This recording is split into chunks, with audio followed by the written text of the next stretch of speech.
দীর্ঘদিন ধরে উপরের পেটে ব্যথা, অনেক অনেক রোগী আছে যারা শুধুমাত্র এই উপরের পেটে ব্যথা নিয়ে দীর্ঘদিন ধরে বাসায় চিকিৎসা নেন। বেশিরভাগই ধারণা যে এটা গ্যাস্ট্রিকের সমস্যা।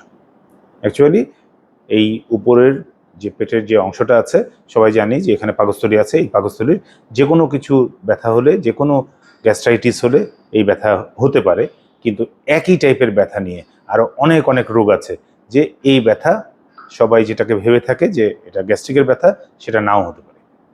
কিরকম?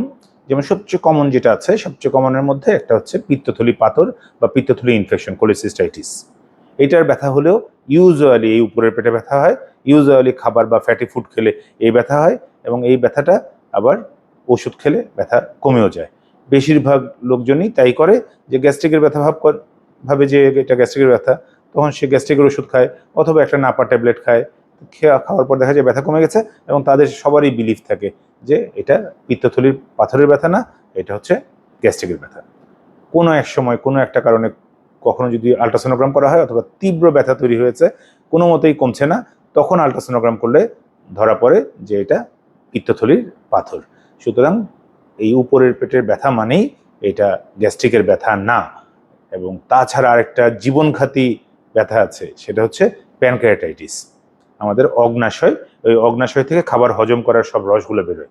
কোনো কারণে পিত্তথলি পাথরের কারণে হোক, ভাইরাল ইনফেকশনের কারণে হোক, অন্য যে কোনো কারণে হোক, এই প্যানক্রিয়াটাইটিসের পেইন হলে এই ব্যথাটাও এই জায়গায় হয়। যাদের খুব সফটলি ব্যথা হতে থাকে তাদের অনেক অনেক ক্রনিক প্যানক্রিয়াটাইটিস আছে, সেম ব্যথা নিয়ে রোগী ছোটবেলা থেকে কাটিয়ে দিচ্ছে, কিন্তু সে জানেই না যে আসলে এইটা গ্যাস্ট্রিকের ব্যথা না, এটা অন্য কারণে ব্যথা।